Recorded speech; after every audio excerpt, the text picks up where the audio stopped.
Hello everyone. आप सभी का सोशियो हब क्लासेस में बहुत बहुत स्वागत है।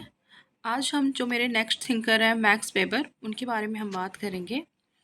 यहाँ पे एक शॉर्ट टाइम में हम वेबर के बस इम्पॉर्टेंट जो उनके कॉन्सेप्ट हैं और जो एग्ज़ाम के पॉइंट ऑफ व्यू से काफ़ी इम्पॉर्टेंट है, बस उसी के बारे में हम यहाँ बात करेंगे। और इन कॉन्सेप्ट को, जो भी उनके कॉन्सेप्ट दिए हुए हैं, इनको हमें फिर से बुक से प्रॉपर पढ़ना होगा। लेकिन कभी कभी सिर्फ कॉन्सेप्ट हमारे एग्ज़ाम्स में पूछ लेते हैं, तो जो रिपीटेड क्वेश्चंस आ चुके हैं एग्ज़ाम्स में, आ चुके हैं, जितने कॉन्सेप्ट पूछे जा चुके हैं, वहाँ पे बस उस इसी को हम एक 5 7 8 मिनट में एक क्विक रिवीजन इसका करेंगे। तो सबसे पहले इनकी काफ़ी फेमस बुक है Protestant ethics and the spirit of capitalism, जिसके बारे में आप सभी को पता ही होगा और कई बार ये एग्ज़ाम में पूछी भी जा चुकी है। कई बार पूछी जा चुकी है, चाहे वो मैचिंग में देखने को मिले या फिर इनके बुक्स के नाम डायरेक्ट पूछा हो, इस तरीके से। फिर यहाँ पे आता है नेक्स्ट इनका सिक्स्थ वर्ल्ड रिलीजन।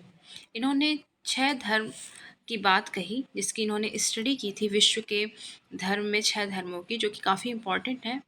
कि होता है कभी कभी पूछ लेता है कि कितने धर्म को इन्होंने स्टडी किया था, अध्ययन किया था। 6 वर्ड के रिलीजन का इन्होंने स्टडी किया था वेबर ने। कौन कौन से हैं इसमें? हिंदू धर्म है, कन्फ्यूशियस धर्म है, ताओ धर्म, यहूदी धर्म और जरथुस्त्र धर्म आदि का इन्होंने अध्ययन किया था। इस तरीके से ये काफ़ी इम्पोर्टेंट है, इसको आप लोग लिख लीजिएगा बुक से। फिर इनका जो नेक्स्ट कॉन्सेप्ट आता है वो है value free, value neutrality, value relevance. तो ऐसे टर्म आपको जहाँ भी मिलते हैं, ये जो 3 टर्म्स हैं, value free, value neutrality, value relevance, तो आप जान जाइए ये वेबर के दिए हुए कॉन्सेप्ट हैं और इसके बारे में आप लोग बुक से ज़रूर पढ़िएगा। फिर रिसर्च मैथोलॉजी की बात करते हैं वेबर। उसके बाद इनकी जो नेक्स्ट इम्पॉर्टेंट मैथोलॉजी आती है, इनके जो कॉन्सेप्ट है वो है वेस्टर्न, काफ़ी इम्पॉर्टेंट है। आइडियल टाइप की बात भी मैक्स वेबर ने की है। फिर ब्यूरोक्रेसी की बात भी मैक्स वेबर ने की है। ब्यूरोक्रेसी में इसके फीचर्स आप हमें पढ़ने होंगे, मतलब आप सभी को पढ़ने होंगे। फीचर्स कई बार पूछ लेता है कि इसकी विशेषताएं कौन कौन सी हैं ब्यूरोक्रेसी की, तो ये यहाँ पे इम्पॉर्टेंट है। इसको आप लोग जब भी बुक में पढ़िएगा तो ब्यूरोक्रेसी के फीचर्स को ज़रूर देखिएगा। ये कॉन्सेप्ट ब्यूरोक्रेसी का मैक्स वेबर के द्वारा दिया गया था। फिर यहाँ पे इन्होंने टाइप्स ऑफ एक्शन की बात की है, ठीक है। सामाजिक क्रिया, टाइप्स ऑफ सोशल एक्शन की बात की है, जो कि 4 प्रकार के होते हैं। प्रश्न कई बार पूछा है कि वेबर ने कितने प्रकार के सामाजिक क्रिया या क्रियाओं की बात की है, तो ये 4 प्रकार हैं। ये 4 प्रकार भी आपको बुक में देखने पड़ेंगे, इसको देख लीजिएगा और लिख लीजिएगा।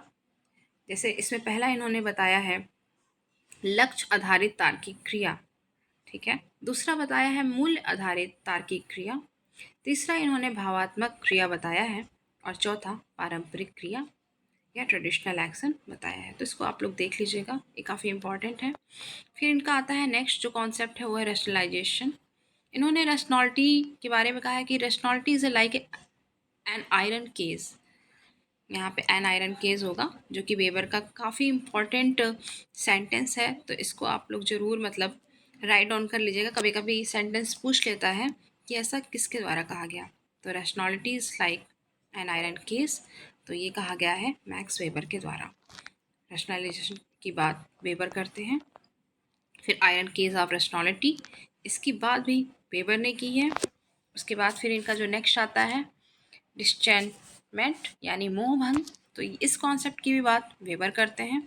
ऑथोरिटी, जिसको हम सत्ता बोलते हैं, इसकी बात भी कौन करता है? ये वेबर करता है।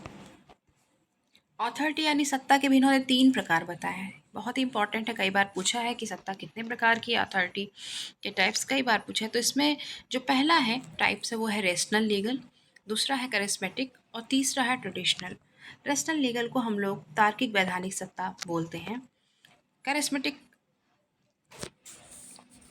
को हम चमत्कारिक सत्ता बोलते हैं और ट्रेडिशनल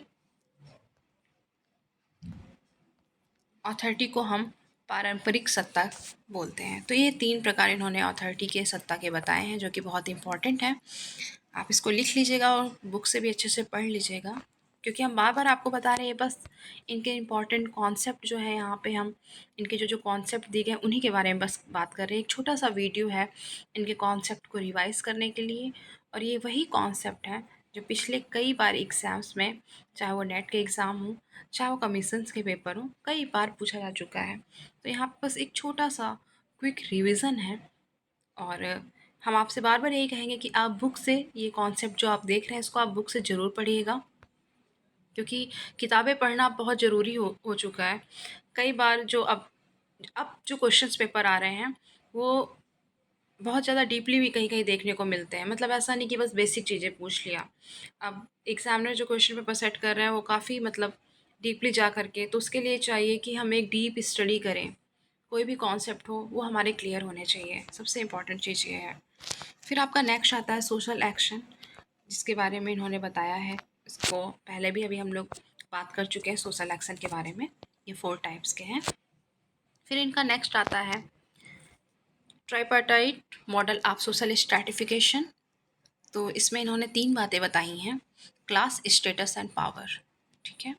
तो इनके tripartite model of social stratification में 3 तरह की बातों को हम देखते हैं, क्लास, स्टेटस एंड पावर। जिसमें क्लास को इन्होंने जोड़ा है मनी से, स्टेटस को प्रेस्टीज एंड सोशल स्टीम से, और पावर को पॉलिटिकल पार्टी से। तो इसको आप लोग अच्छे से बुक से भी पढ़ लीजिएगा। यहाँ पे बस हम शॉर्ट में इसके बारे में डिस्कस कर लेते हैं। फिर इन्होंने थ्योडेसी की भी बात की है। थ्योडेसी की बात ये करते हैं इन टर्म ऑफ रिलीजन, काफ़ी इंपॉर्टेंट है ये, इसको लिख लीजिएगा। फिर बहुत इंपॉर्टेंट जो नेक्स्ट आता है वो है life style and life chances, जिसकी बात पेपर करते हैं, और ये क्वेश्चन कई बार रिपीटेड है एग्जाम में। फिर ये कास्ट एंड स्टेटस की बात करते हैं। फिर नेक्स्ट इनका आता है हिंदू एसेटिज्म, ये भी बहुत इंपॉर्टेंट है। ये पूछ सकता है कि हिंदू एसेटिज्म किसका दिया हुआ कॉन्सेप्ट है, तो ये वेबर ने दिया है। फिर नेक्स्ट आप हमारा आता है जो वेबर के कॉन्सेप्ट है वो है स्टेट अथॉरिटी। फिर नेक्स्ट कॉन्सेप्ट में weber Fortune miss Fortune analysis की भी बात करते हैं। तो ये जो यहाँ पे फ्रेंड्स, यहाँ पे जो जितने ये कॉन्सेप्ट हैं ये एग्ज़ाम्स में कई बार पूछा जा चुका है, रिपीटेड है। तो यहाँ पे ये सिर्फ कॉन्सेप्ट हैं जिसको हम लोग काफ़ी शॉर्ट में जिसके बारे में बात किए हैं, लेकिन ये बहुत ही इंपॉर्टेंट है। इनको आप अपनी कॉपी पे लिख के बुक से ज़रूर पढ़िएगा, और इसके नोट्स ज़रूर बनाइएगा सॉरी। और सबसे बड़ी चीज़ कि कभी-कभी यहाँ से डायरेक्ट क्वेश्चन जो पूछ लेते हैं, जैसे मान लीजिए पूछ लिया थ्योडेसी की बात कौन करता है, तो थ्योडेसी की बात करते हैं weber. Life style and life chances, सब डायरेक्ट पूछे हुए क्वेश्चन सीधे सीधे पूछ लिया गया है, जो कि एग्ज़ाम में हमें मिल जाते हैं, तो जिससे हमें फ़ायदा हो जाता है।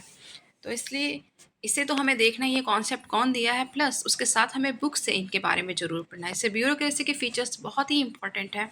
वेस्टर्न थ्योरी आपको पता ही है सबको, एडल्ट टाइप। और यहाँ पे जो जिन्होंने वेबर ने 6 वर्ड रिलीजन की बात की है, अच्छा मतलब इन्होंने जो स्टडी की है 6 विश्व में 6 धर्मों की, उसकी, उसके बाद रिलीजन इकॉनमी को इन्होंने जोड़ के बताया है। और फिर इनकी ये book Protestant ethics and the spirit of capitalism सब मोस्ट इंपॉर्टेंट है। रिलीजन एंड इकॉनमी की बात भी वेबर करते हैं, तो इसको आप लोग देख लीजिएगा। उसके साथ साथ मैक्स वेबर की जो बुक्स हैं, इनका डेट ऑफ बर्थ, इनके सारे इनकी जो थ्योरी है इसको अच्छे से पढ़ना है इस तरीके से।